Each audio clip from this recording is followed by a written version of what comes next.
If you haven't already, be sure to check out the best budget players for goalkeepers and defenders. This part will be for midfielders and forwards, so you've come to the right place, but be sure to watch both of those to get all the best budget players in one place. And we're going to be going through quite a lot of different names with low ownership. Some will obviously be a bit more template, but most players discussed will have ownership below 10%, so they could also be quite good differentials for you as well. So be sure to smash the like button, subscribe for new, share this video around with those that love FPL. We're going to get straight into this, starting with the midfielders, and we're going to start with a certain Argentine in the midfield.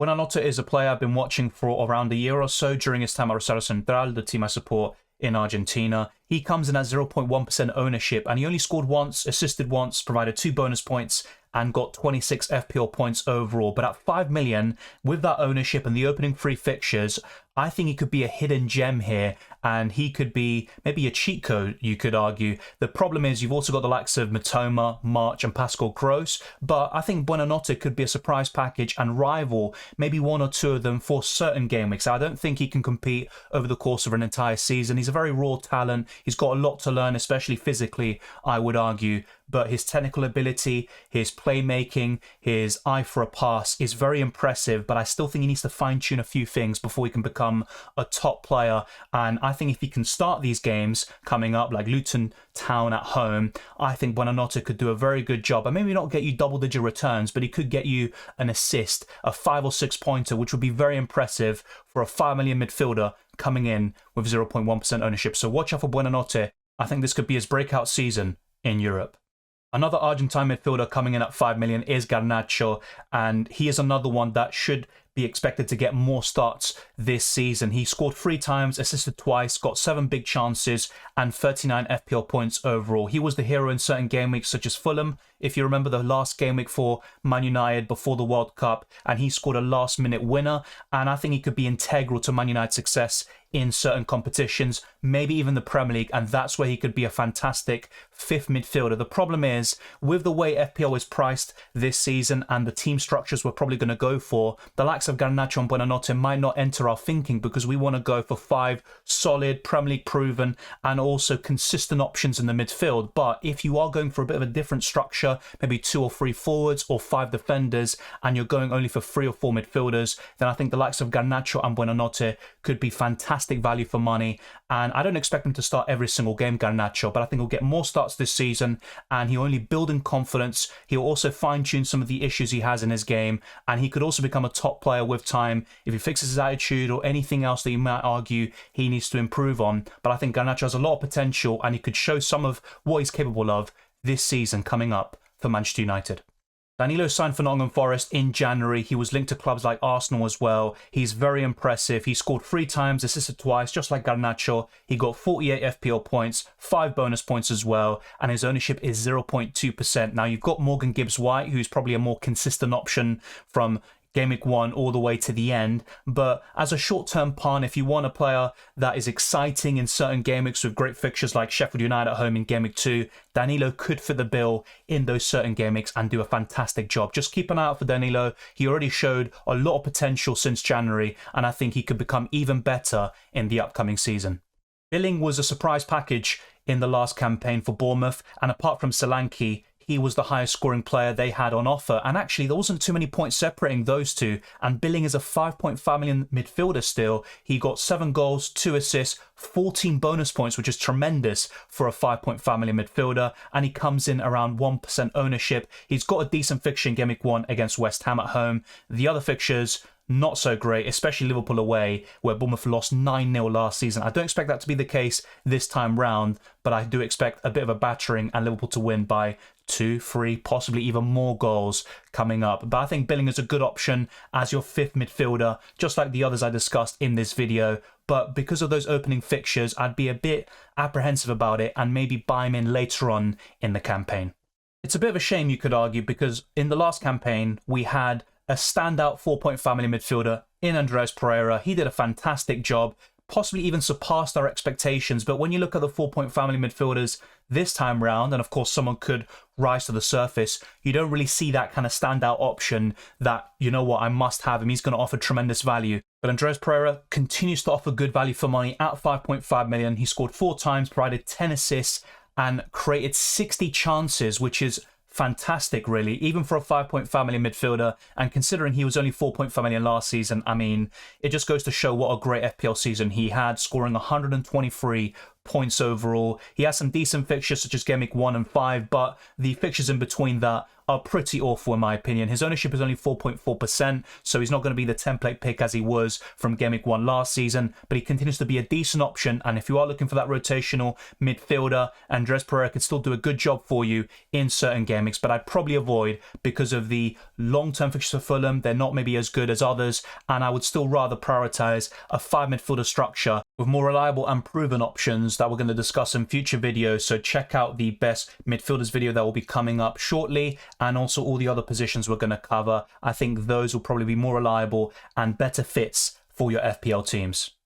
Willian Enciso comes in at 5.5 million, and he also experienced a positional change from a forward to a midfielder. His ownership is 12.4%. He scored 4 times, assisted 3, got 7 bonus points and 57 FPL points overall. Those first 3 fixtures are fantastic, and that's when Enciso could be great. And I would expect him to start all 3 of those games actually, but once Europe comes in for Brighton and Hove Albion, that's where you'd expect a bit of rotation, and that's where the likes of Enciso might not get those 90-minute appearances or even those starts that you want, but that's going to be an issue later down the line. De Zerbi did rotate quite heavily towards the end of the last campaign, and I would expect that to intensify once the cup competitions like the Carabao Cup, the FA Cup come into play, and the Europa League. And Mitoma is the most highly owned Brighton midfielder. Then next up is Enciso, but when I'm comparing him to the likes of Solly March and also Pascal Gross, I'm not so sure if that should be the case. I know Enciso is 1 million cheaper, he's an exciting young talent, but I still think those other two, Solly March and Pascal Gross, are probably better FPL options from the get-go.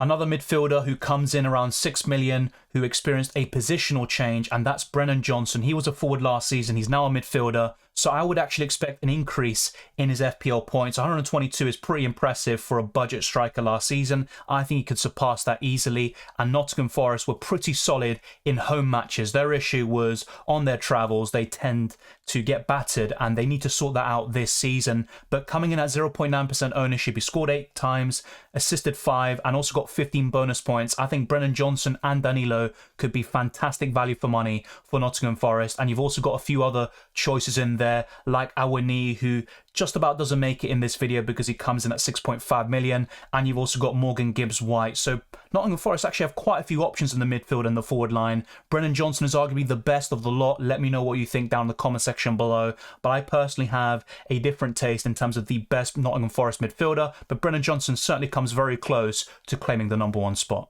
Lucas Paqueta had a bit of a slow start to his life at West Ham, but I think towards the end of the season he started to settle in and show his best football. He got 98 FPL points, he got 8 bonus points overall, 4 goals, 5 assists, and he actually has very good form for both club and country to wrap up the season. He even assisted one of the goals in the Conference League final, and he's got some okay fixtures, at least in Game Weeks 1 and 4. The other fixtures aren't that great, especially when you look at Man City looming over them, but I think Paqueta could be a decent 6 million midfielder. You've also got Ben Rama at the same price, but I'd probably give the edge to the Brazilian, but I'm still not a big fan, and I think there are better 6 million midfielders out there, such as the ones we've discussed already and the ones coming up next.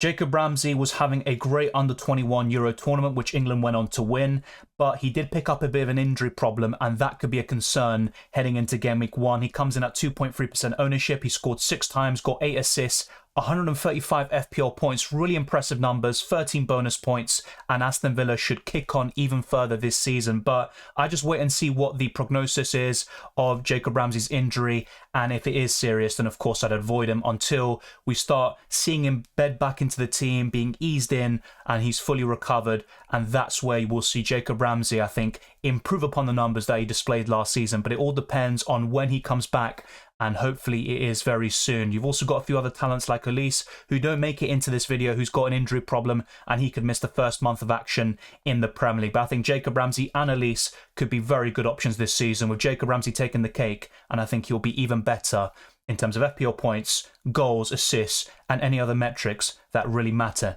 in this game.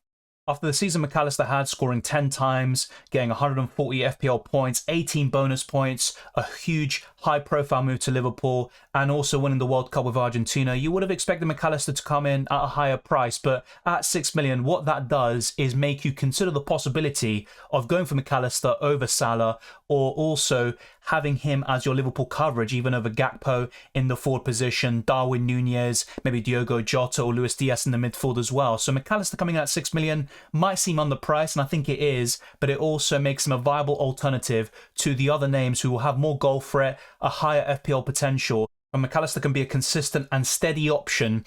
And actually, I don't think he's going to reach the same amount of FPL points this time round, because a lot of his goals last season were from penalties. And you would expect Salah to keep those duties, with McAllister being second or third in line once the likes of Salah aren't on the pitch. So I actually don't think he's going to be as good this season in FPL, but he remains a decent option. And in arguably a better team in Liverpool, you could see the best of McAllister, and I could be completely wrong. Maybe he's going to improve on the numbers he did last season. You certainly would hope for more assists and more creativity, and I think that's what's going to improve. But the goals will probably dry up a little bit. He won't reach the double-digit mark because of the penalties and the lack of them, but a lot remains to be seen, and pre-season could give us a lot of answers, and hopefully more answers than questions. For me, Morgan Gibbs-White is the number one Nottingham Forest asset, period, but it's really close between him and Brennan Johnson, and I think that positional change could make it a very close call to become the number one option there for Forest. He comes in at 4.4% ownership. He had a terrific under-21 Euros tournament. He scored 5 times, provided 12 assists, 11 bonus points, and 145 FPL points overall. So I think Morgan Gibbs-White could be absolutely fantastic value for money, even at 6 million. Of course, it's a bit of an awkward price point because at $500,000 more, you've got Mbumo, Mitoma, who are really popular FPL options, even Eze, who was fantastic last season. And that's where the struggle to get Morgan Gibbs-White into our teams will probably lie, and that's why his ownership is so low. But I think he is a gem, and despite some tough opening fixtures, he can still do very well in them, despite the fact that Nottingham Forest might lose those games. We are now moving on to the forwards, and Ndai is the first one on the list. He comes in at 5.5 million. His ownership is around 1.3%. He scored 14 times and got 10 assists, creating 10 big chances in the process. And he started 43 times for Sheffield United, and he came off the bench on 3 occasions. So you can see he was just absolutely in that team week in, week out, and he was also integral to Sheffield United being promoted and finishing in second place. He's got some pretty good fixtures actually to start the season. Crystal Palace at home, Nottingham Forest away, and Everton at home are the ones you'd highlight. Man City at home and Tottenham away, though, look very difficult, especially Man City at home, and that's where you'd probably expect Ndai to struggle to score, but you just never know in football, of course. And Sheffield United were causing some problems in the FA Cup semi-final before the penalty that Mahrez converted to settle them down, and Man City went on to win the game. But I think Ndai is a decent option. He's not my favourite from the newly promoted clubs, but he's probably one of the better ones in the forward position. So keep an eye out for Ndai. He's probably Sheffield United's best option overall, alongside their goalkeeper. I talked about Morris in the best differentials video. He is the one I'm highlighting as potentially the best from any of the newly promoted clubs, from any position, even over the likes of Bell and Bayer, who are obviously really good value for money at 4 million. But I think Morris could score the most FPL points of them all. He scored 20 times, got 7 assists. He comes in around 3% ownership, and he also got 11 yellow cards, which could be very frustrating. He could get suspended from time to time, and he could also get out of the bonus points because of these yellow cards, so watch out for that. The big issue with Morris, though, is the fixtures. You've got a blank in Gameweek 2, you've got some difficult fixtures like Brighton away in Gameweek 1, but the fixtures aren't horrible. It's just a shame that the Gameweek 2 fixture against Burnley was postponed. Otherwise, I'd be more inclined to go for Morris from Gameweek 1, but he's someone to keep an eye on and possibly introduce into your team later in the season. He started 41 times for Luton Town last season, coming off the bench on 3 occasions. He's going to be starting week in, week out, and you wouldn't expect any appearances off the bench really, unless he's just recovering from an injury. Dominic Calvert-Lewin was a very popular FPL option around 2 or 3 seasons ago. He's had a lot of injury problems since then, but there are some really good fixtures there for Everton, especially in Game Weeks 1, 3 and 4. He comes in at 6 million as a price tag, and that could potentially be great value for money. His ownership is around 3% as well. He only scored twice and assisted once last season, but as you can see in the box just under that, in terms of goals and assists in the 2020-21 campaign, he got 22, which is highly impressive. I think he got around 15 goals and 7 assists. So I think Calvert-Lewin Maybe he won't reach that height, but I think he can get into the double digits for goals if he can stay fit and start week in, week out for Everton. And then you've also got Malpai coming in at 5 million now, and he scored a penalty in a pre-season friendly there for Everton, but only 40 FPL points last season for Dominic Calvert-Lewin. So you just have to hope he stays fit and he could offer tremendous value for money. But I just don't think it's worth including him over the likes of Morris potentially, or even those more expensive forwards like Nkunku, Gakpo, Gabriel Jesus, and of course the big premiums in Harry Kane and Erling Haaland.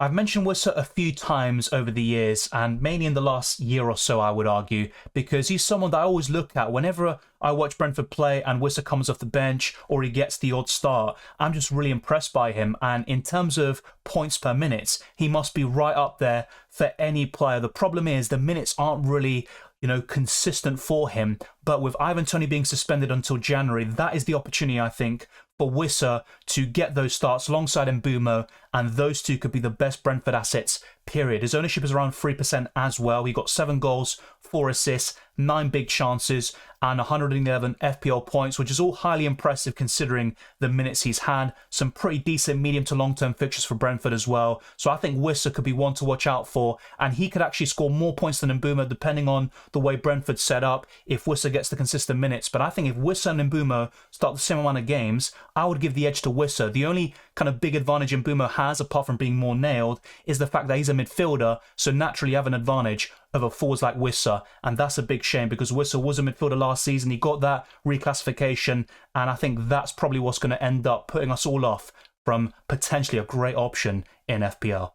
The final player and striker we're going to discuss today is Ferguson, who had a bit of a breakthrough season for Brighton, scoring 6 times, getting 2 assists, 8 bonus points, and 65 FPL points overall. His ownership is around 13.7%, so I want to say he's a template pick, but he's not a differential by any means. Those 3 opening fixtures, though, are very impressive, and my big issue with Ferguson is that Brighton have also signed João Pedro from Watford. They've also got Undav and Welbeck, so I don't expect him to start week in, week out, and I think with all the competitions coming up for Brighton, I don't see Ferguson starting week in, week out, so he might not be a reliable starting option for you. If anything, he's someone to come off the bench from time to time, and when he gets those starts, he could do a terrific job for you as well. But with Ferguson, I think he could be a solid option. I also think he'll get into 10 goals at least, and possibly 15 goal contributions overall. But a lot depends on his minutes, and also the way De Zerbi will employ his strikers, and the rotational options like João Pedro, Undav and Welbeck. When do they come in?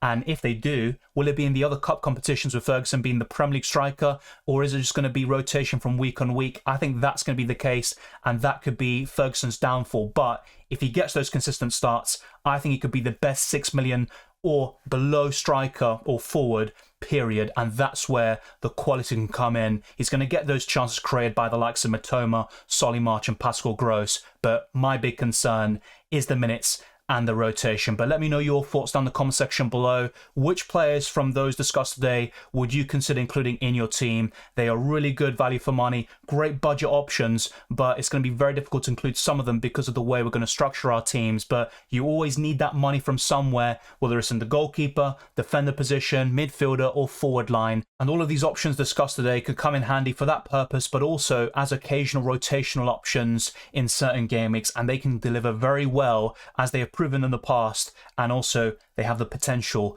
to do so in the future. Thank you very much for watching this video. If you enjoyed it or found it useful, be sure to smash the like button and subscribe for new. Let's try to get this video to over 300 likes. Let's keep on pushing towards 20,000 subscribers and beyond. You can follow me on Twitter and Instagram, DylanRCM, and check all the links in the description below for the Patreon, channel memberships, Discord server, and the FPL League. All of that is there. I wish you all the best of luck for the upcoming FPL season. Enjoy the summer break, and I'll see you next time.